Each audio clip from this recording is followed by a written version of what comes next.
Good morning everyone and welcome to the beautiful Vaal Dam. As you can see behind me, it's a massive expanse of water, and today I am back at a peg where I fished a match only 3 days ago. It's a Tuesday, so obviously there's no one here, and it's a great time for me to reflect back on my match of 3 days ago. So why on earth would I come back to the same venue and the same peg 3 days after I've won a match here? Now, like I say, I've won the match only 3 days ago on Saturday off this very peg that I'm sitting on, and I've caught a nice bag of 10 kilos, but I had an 8 kilo catfish. Now, although it's in itself to catch and land that catfish on a light feeder setup in a massive expanse of water like this is an achievement in itself, reflecting back after that match, I haven't done it right.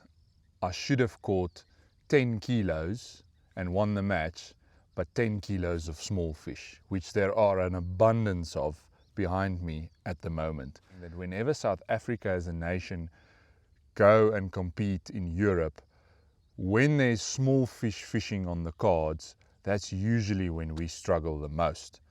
And we've actually got the perfect fish to target in our waters throughout the year, and that is the smallmouth yellowfish. Now, I know there are some restrictions and some ordinances that's preventing us from catching these fish, and that's why we always try and avoid those fish, because we don't want to catch them because they simply don't count.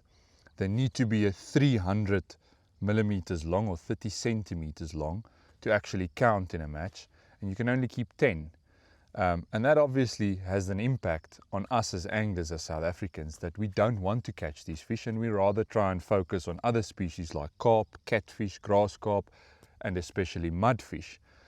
In turn, this is not really helping us as a nation when we go abroad to Europe to fish for small fish, and 9 times out of 10 that is often the case. We need to go overseas and be competitive by catching small fish, and we simply don't do that style of fishing.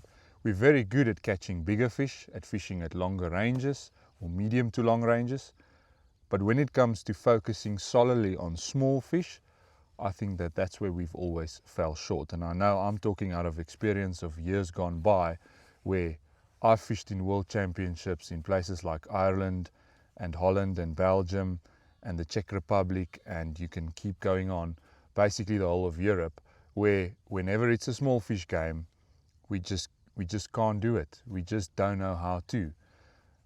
Today I'm back here because I want to focus on catching those smaller fish. Everything has been toned down, everything has been stepped down in terms of my gear, all of my preparation. I'm fishing smaller hooks, lighter lines, lighter tips on the rod, but I will go through all of that with you guys just now. But this video is solely about catching small fish, and there's a massive art behind doing that successfully. I want to make sure that every time I come back out, I'm going to try and come back out with a fish. And I don't have to be fast to do that. I don't have to be Superman and do it under a huge fast tempo.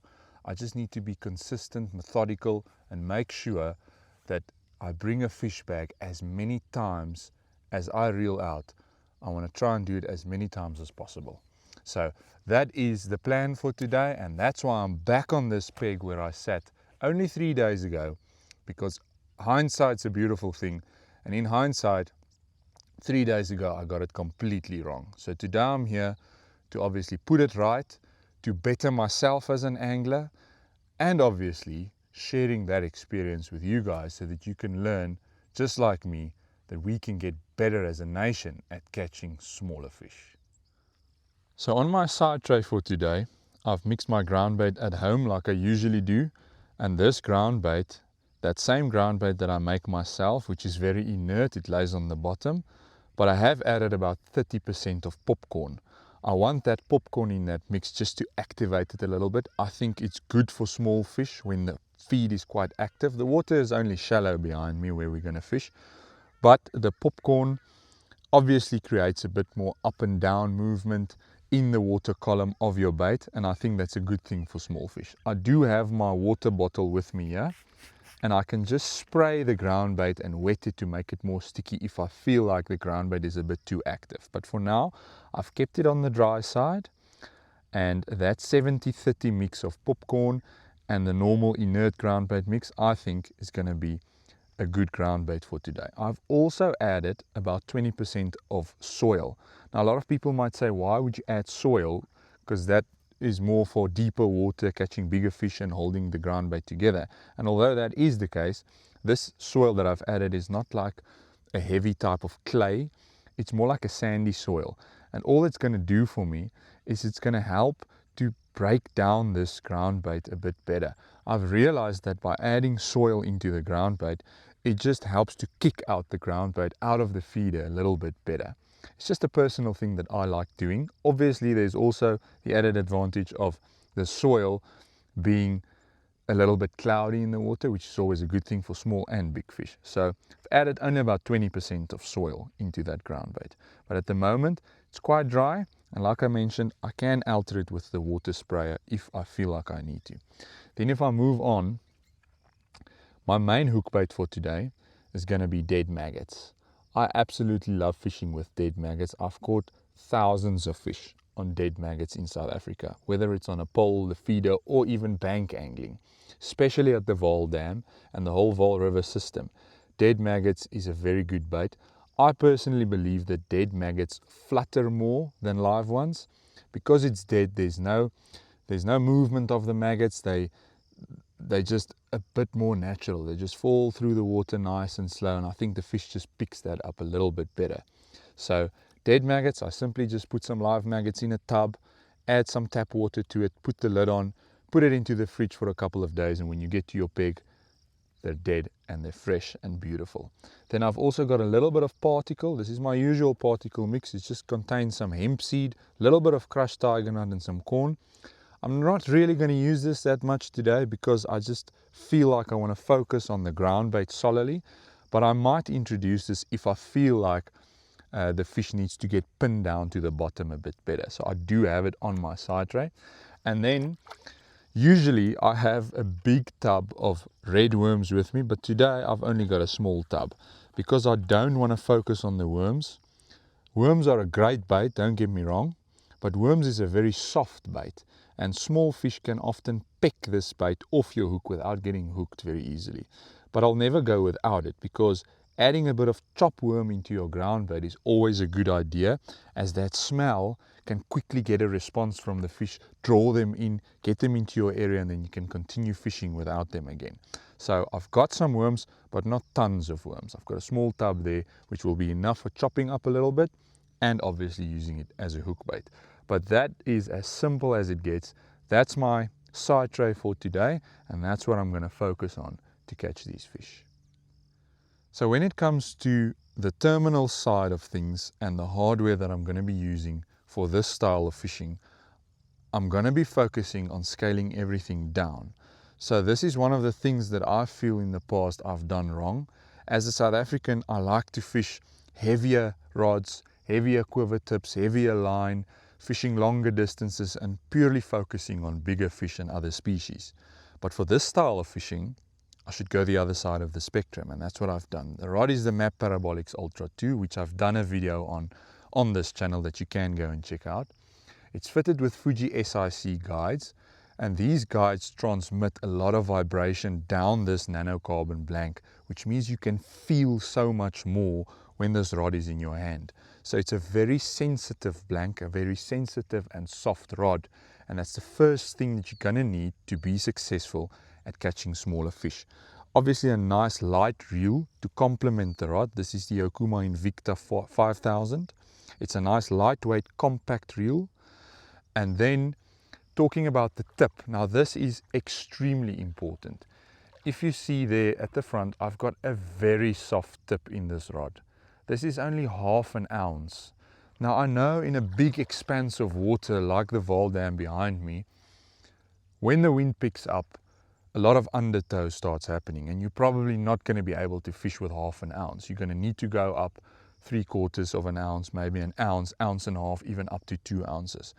But I'm going to try and focus on fishing as light a tip as possible. And I've recently watched a video of Alan Scowthorne, where he explained the fundamentals of choosing the right quiver tip. And it's so important when you listen to what he says that always use the lightest tip that you can get away with.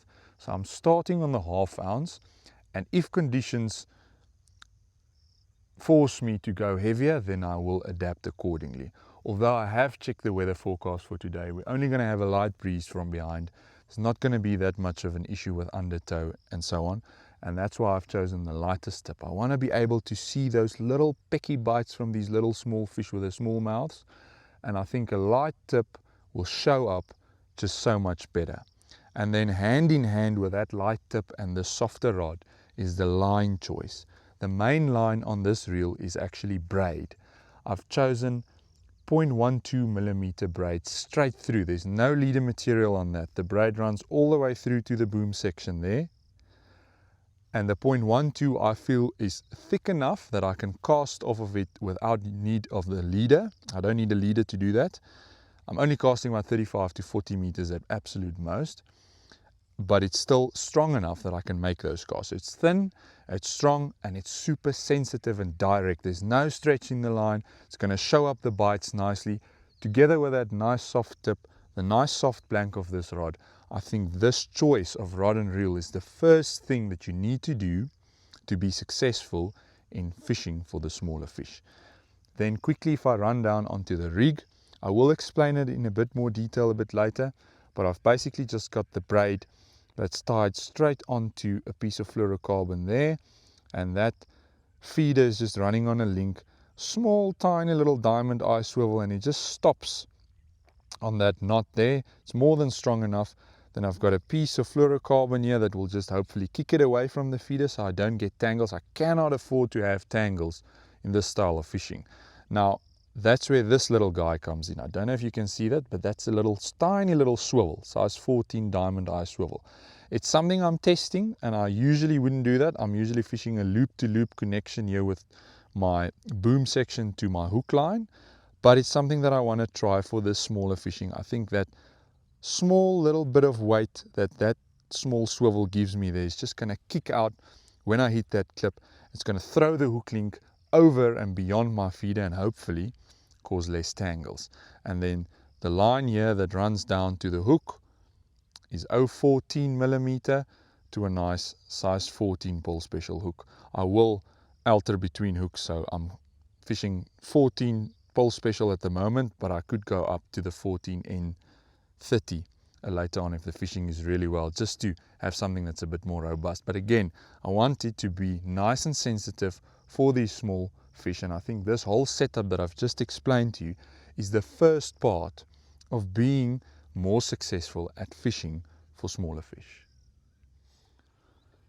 Okay, so feeder choice for today, you'll see I've got 3 very different feeders in my hand, and I'm actually going to try and use all 3 of them throughout the day, and it can often have a massive impact on your fishing by just switching between these feeders. So the first one, and the one that I'm going to start with, is just a normal side-weighted wire cage feeder. This is great at the beginning of the session because the bait comes out of this feeder very quickly. So this is the one I'm going to start with just to try and build up a swim. I don't have a bait up rod with me today. I'm not going to introduce a volume of bait on an area and then wait for the fish to come towards it. Instead, I'm going to make use of regular casting, making a bit of noise, causing a bit of commotion, causing a cloud in the water, and then drawing that fish towards me. So I'm going to start on that wire cage feeder. After that, I'll move over to this Guru distance feeder. Now this is only a small feeder, it's a 3-hole 20 gram, but because it's bottom weighted and because it's plastic, it's just going to hold the bait in a little bit better, and it's going to cast that little bit straight, a little bit better, especially when that wind starts swirling a bit. And then after that, I'll move over to the window feeder. Now these window feeders are absolutely amazing for casting. They cast super straight even in the wind. They cut through the wind like nothing, like a bullet.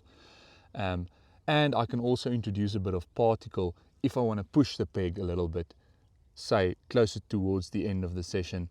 I feel like I need to introduce a bit more bait to get those fish pinned down to where my hook is laying. I can go over to this, put some particle in there, chop worm, little bit of hemp seed or whatever, some dead maggots, and then fish with this nice and accurate at the top. What I can also do with this window feeder is I can plug it really hard so nothing actually comes out. And often when you're fishing for a lot of fish later on in the session, it's good advice to use a feeder like this where the bait doesn't actually come out of the feeder. So then you're not focusing on feeding the fish, but actually focusing on catching the fish. So in this order, that's how I'm going to go about using my feeders. And these are the feeders that I think you should choose to have more success with catching smaller fish. Okay, so it's about 8:30 now, and I'm going to start fishing. So as you can see there, I've just got a tiny hook bait on there, 2 maggots, 2 dead maggots, and then that wire cage feeder. That's what I'm going to start with. Now, what's important is to choose a far bank marker so that you make sure you cast on the same spot every single time. And I've chosen a marker that's a little bit more towards my right. So there's like a little tree, sort of a bushy tree just right next to a white house on the horizon. Now I know that's not going to move, so first of all that's important. But I've chosen it a little bit more towards the right because I'm fishing my rod to the left. And I want to increase the angle from the tip of my rod to where the feeder is laying on the bottom, just to make sure that that angle shows up the bite a little bit better. It's a small thing, it might just be a personal thing for me, but I like to do that. When I'm fishing for bigger fish, I like to fish my rod towards the right and hands free, and then I usually cast a little bit more to the left. But here goes the first cast of the day. I've clipped up.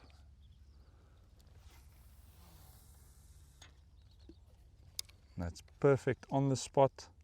I'm just going to lower the tip of this rod. There I've already got a fish on the drop. That's incredible. That feeder hasn't even hit the bottom and there's a fish on there already.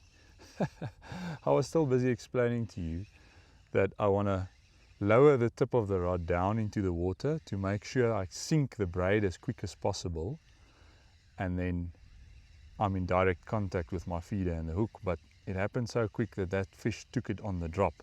But that's actually one of the improvements, or one of the things I thought of after my match on Saturday. And I realized because of the shallow water, a lot of the fish are just swimming up in the column. They're not actually feeding on the bottom. So personally, I think a longer hook length is going to be better. And you can see there, I've got a nice yellow fish there, actually quite a good sized one. I'm going to swing him in just now. There we go. And that's the first one of the day. Very quick and easy. Those 2 maggots nicely hooked in the side. You can see there, perfect. So it's looking like it's going to be a good day. Thank you, Mr. Yellow.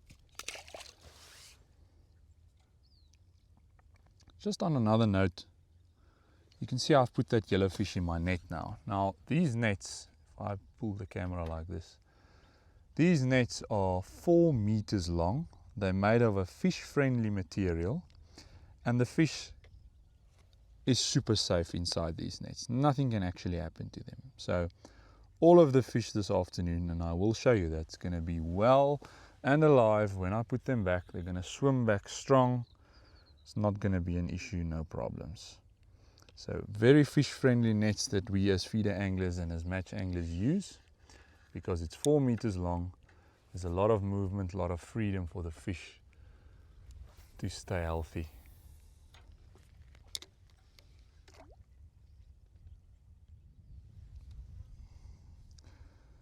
So it's been going very well so far. I must say, all the things that I've explained already, the soft rod, the light tip, the braid, it's working an absolute treat. The smaller hook, the lighter line.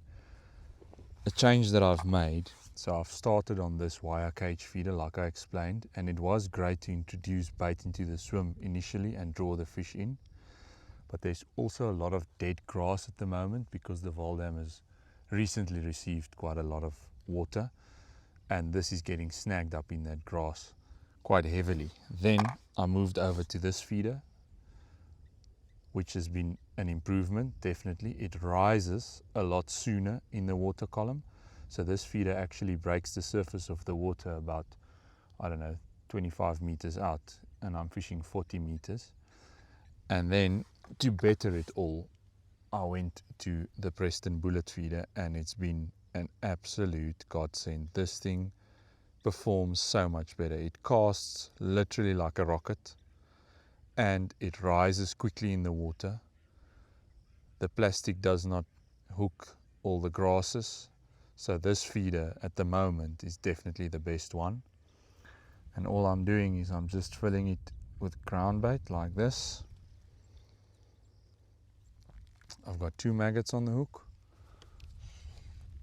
and I've been catching basically a fish on every single cast. You can see how straight that is. Some of the fish I can't even get the line to sink before the fish is on, like there I already had a bite. I can feel the bites in my fingers as I'm holding the braid.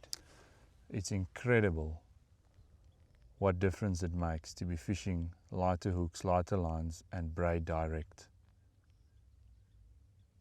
And there's a fish already. As you can see, it's so quick. Check where that feeder is rising. All the way out there, it's already coming over the grass. So that is fantastic.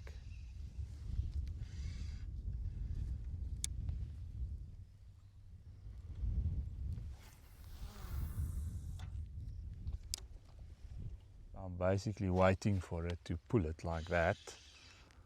Oh, and that's a better one as well.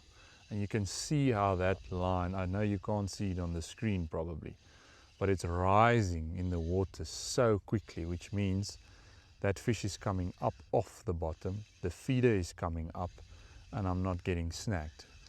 Where when I fished with the wire cage feeder, I was getting snagged all the time. So I quickly switched over, and already with that guru feeder it was better, but with this bullet feeder the casting is better, everything is just better. And here we got another fish.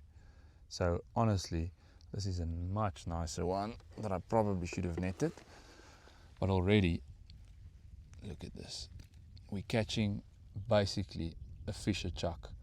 So am I improving from the weekend? 100% I am. These things that I'm showing you now will make your fishing better.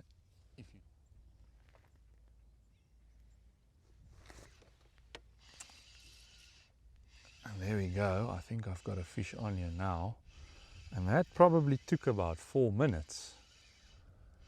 That's a long time if you want to be catching lots of small fish. But even if it takes 4 minutes to stick to the golden rule, then that's what you got to do. Come back out with a fish every cast, even if it takes 4 minutes instead of 30 seconds or a minute. I had to be very patient for this one, guys, but here we are. Look at that. Perfectly hooked in the mouth. And just because I've been patient, come on, so lively. Everything's chasing them. Everything's trying to eat them. But in all honesty, there's so many smallmouth yellowfish in our waters. It's incredible to think there's rules preventing us from catching them. Especially with these long nets that we have, these long keep nets. Absolutely nothing can happen to these fish. But anyway, that is a conversation for another day.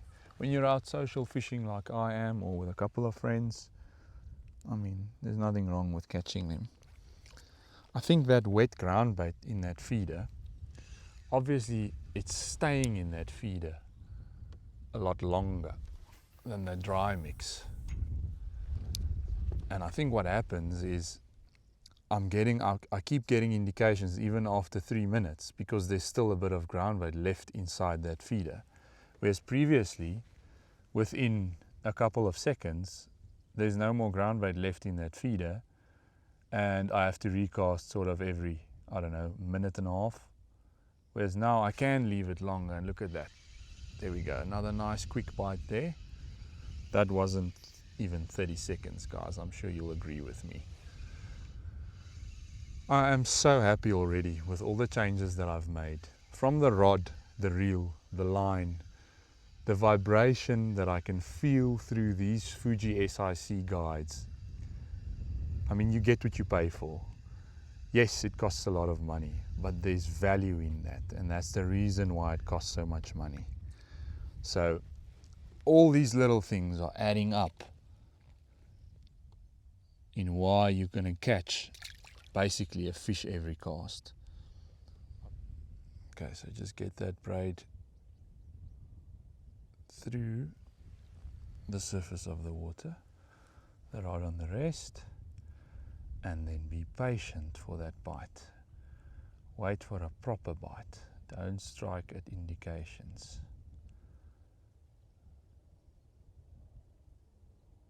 You can see there's quite a bit of toe that's building up already. That tip is pulling around, so I think the right thing to do now is to move over to a heavier tip. Something like a 1 ounce could be better.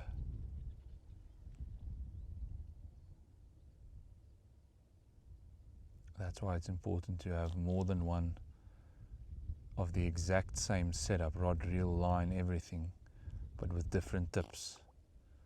So as soon as that toe increases, you just pick up a different rod with a slightly sort of heavier tip in it,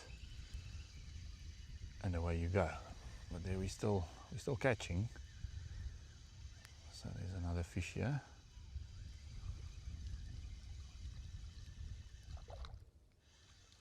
Absolutely lovely. This is definitely the closest relative to roach and skimmers that we have in South Africa. So learning how to catch these fish, I think, will make us better roach and skimmer anglers once we go abroad. Okay, so the bites have been coming so fast, it's difficult to show this on camera. I'm casting out. I'm letting the braid just quickly sink through and then putting the rod straight on the rest. Now I actually moved the rest a bit further in front of me. Look at that. And there's a fish on there already. Incredible. Within 30 seconds you're attached to a fish or you get bites. So it's working. Whatever I'm doing, it's definitely working. You can see here's another one. Nice one, this one, and I'm swinging them in. Okay, so you can see I'm ready to cast again. The bites have been coming so fast, almost too fast. Casting out, hitting the clip, then putting that rod tip under the water, and there I can already feel the fish are biting. And I'm putting the rod straight out in front of me,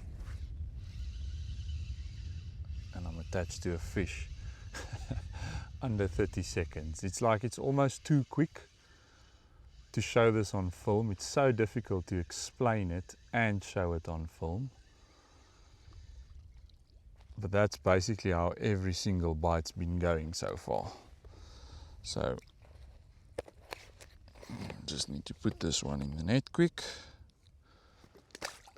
I've just been switching some hook baits. I've been catching well on the maggots, but as soon as I moved over to a piece of corn, it's like the yellowfish struggle to get the corn sort of sucked out and off the hook so quick.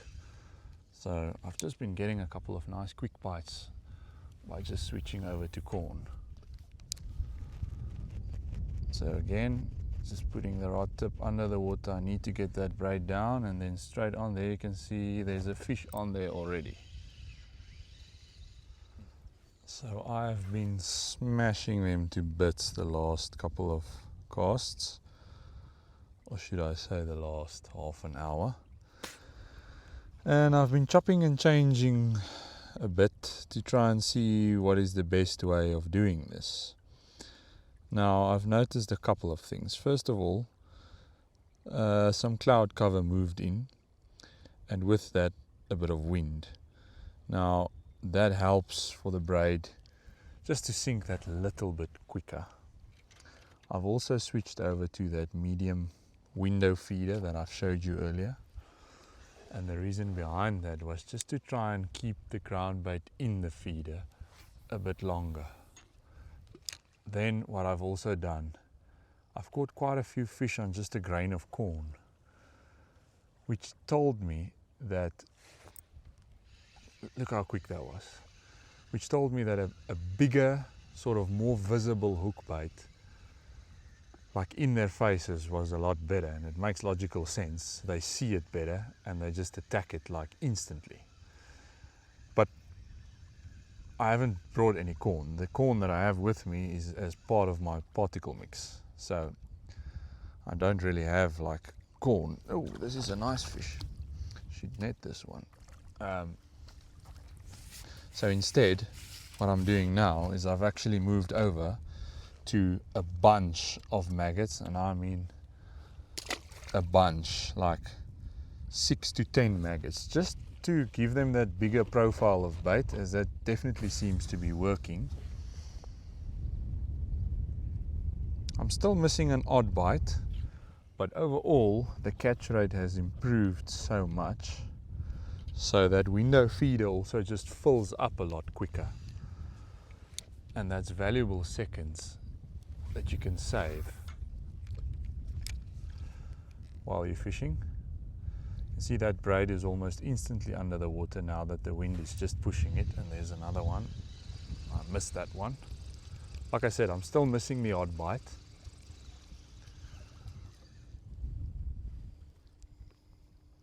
Big bunch of maggots, nice in their face. The only thing I don't really like is the fact I can see that there's a maggot that's gone over the tip of the hook there, over the point of the hook, so it's actually masking that hook, and that's probably why I missed that bite. So I think a grain of corn would have been the best hook bait, but anyway, there's already a fish biting there. I can feel it. So I'm waiting for a friend or two to arrive, and I'm hoping they've got a can of corn with them that I can nick off them. Because I'm 100% sure that if I can fish with corn as a hook bait, that will improve the catch rate drastically.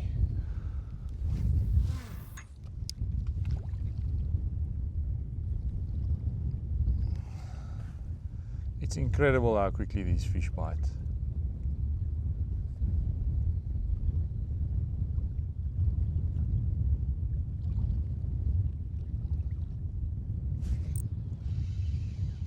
And there's another one. And I actually waited a bit longer for that one to make sure there's one on there.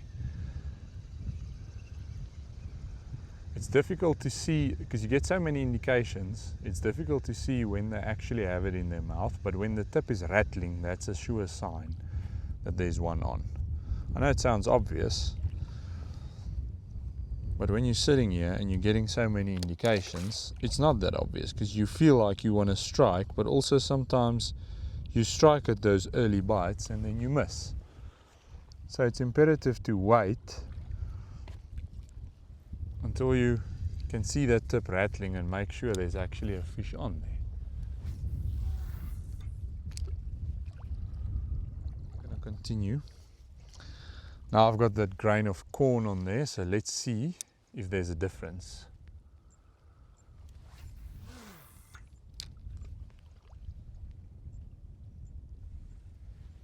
Okay.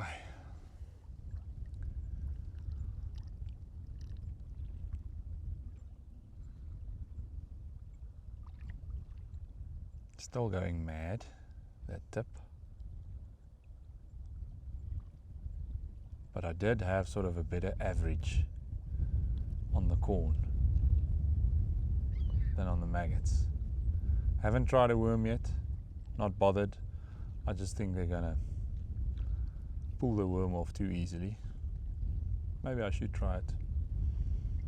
Thing is, when you're sitting here, you should try everything you think of. Because the more things you try, the closer you're going to get to what's actually the thing that you should be using.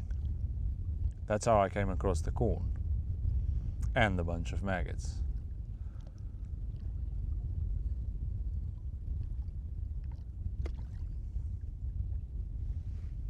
You see this is taking some time now.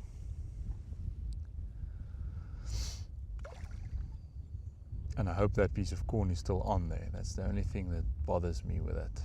There we go. There we go. That was unmistakable. And there's a fish on there. So I think anyone that's watching this, if you sort of want to do this same style of fishing here in South Africa, in the Vaal Dam or wherever, catching these yellows, just wait for it. Wait for them to take the bait. A bit more aggressive. Wait for that tip to go around. Just quickly had to take a break because I needed to charge my phone real quick because it's running out of battery life. Also got some personal matters because I'm working for myself. I just needed to sort out a couple of things real quick. But I thought I'll just quickly show you what I'm going to do. I actually almost ran out of ground bait.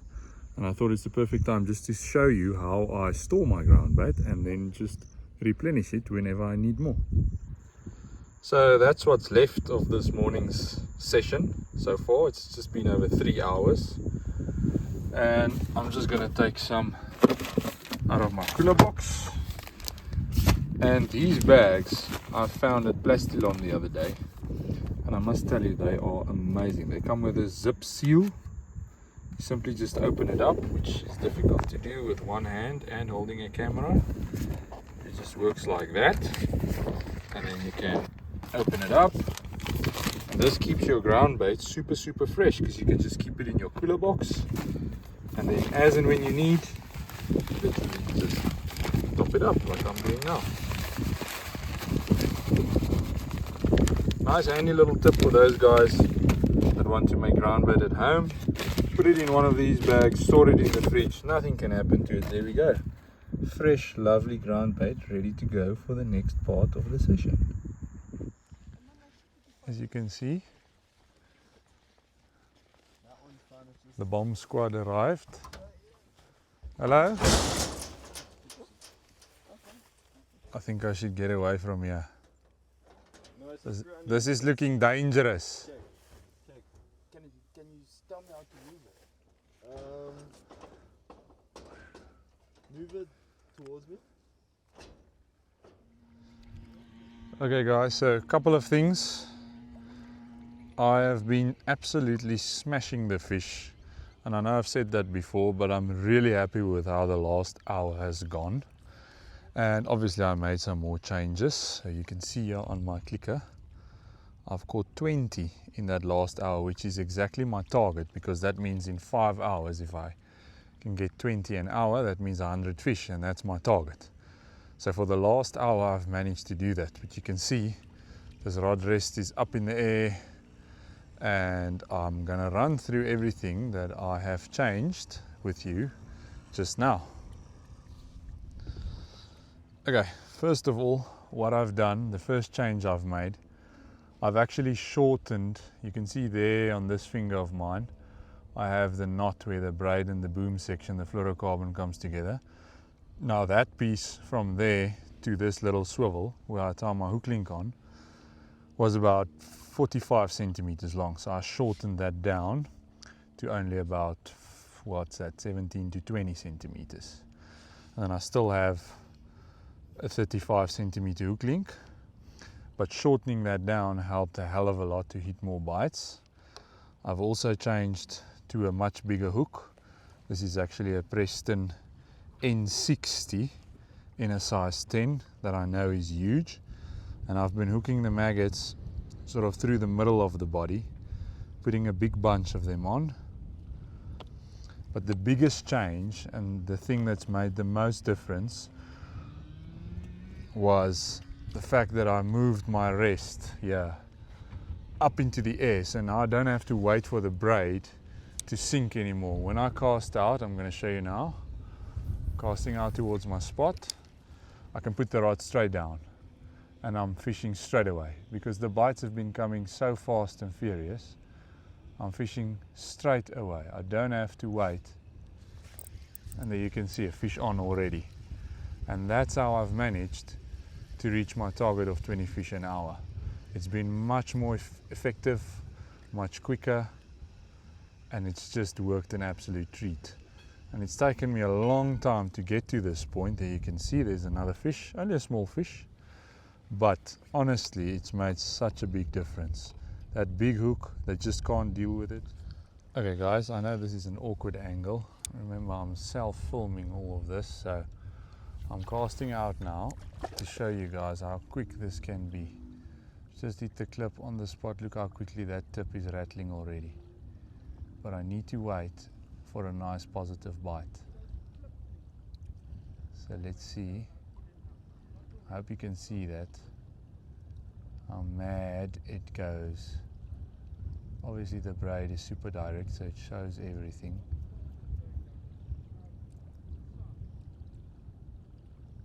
Look at those bites. Look how that fish is eating that, bumping against that feeder, eating the ground bait.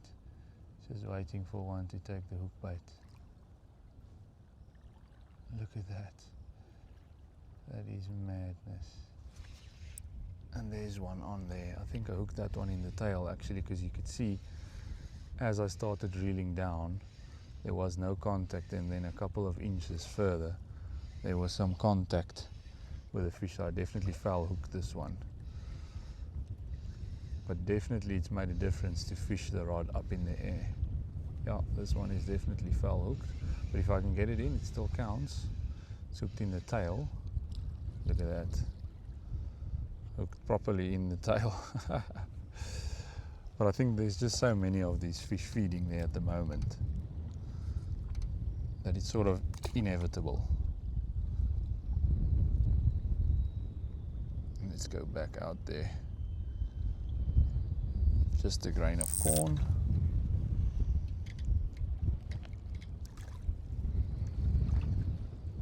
Try and show you this again. So I'm making the cast, hitting the clips straight down on the rest.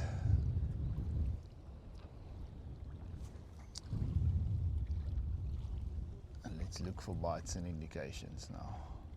Check there, already bumping against it. Look how they're tapping, tap, tap, tap, tap, tap. Tap, tap. Yes, they're going mad.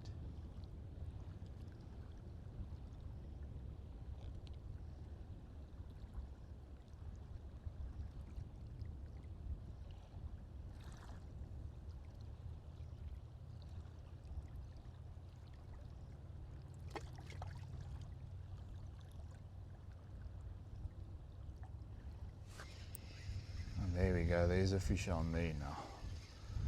So I had to wait for that, but there's the fish on. This time not hooked in the tail. This time it's definitely hooked in the mouth, like you can see there. Look at that.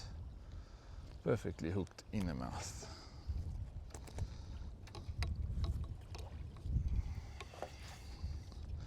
So I'm just gonna bait up this rod again with a piece of corn. I'm just squeezing the corn slightly just to burst it. I don't know why, but it just like the fish just like it more if it's that way. If it's like solid, the way it comes out of the can, it sort of takes longer to get a bite. I don't know whether that's just me or it's actually something, but I just prefer doing that.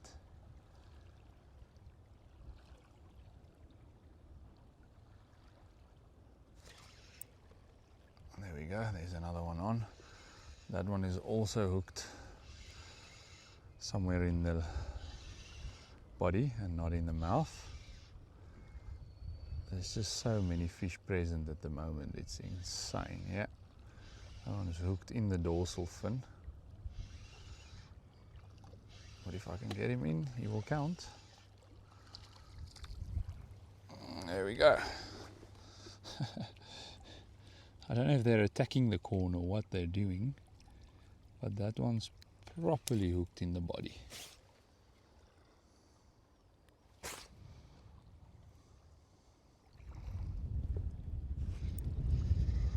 And there we go.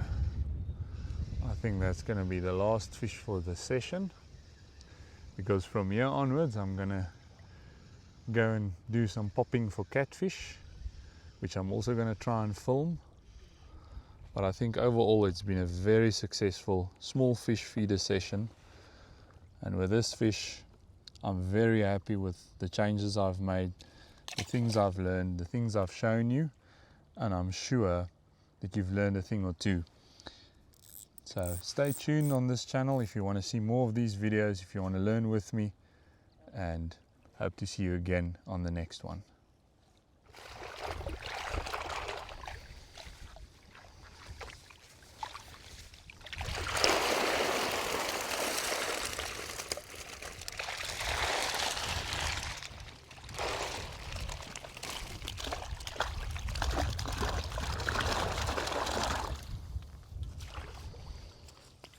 Every single one is a swimmer. Not one dead fish, not one injured fish. They're all healthy and they're all gone.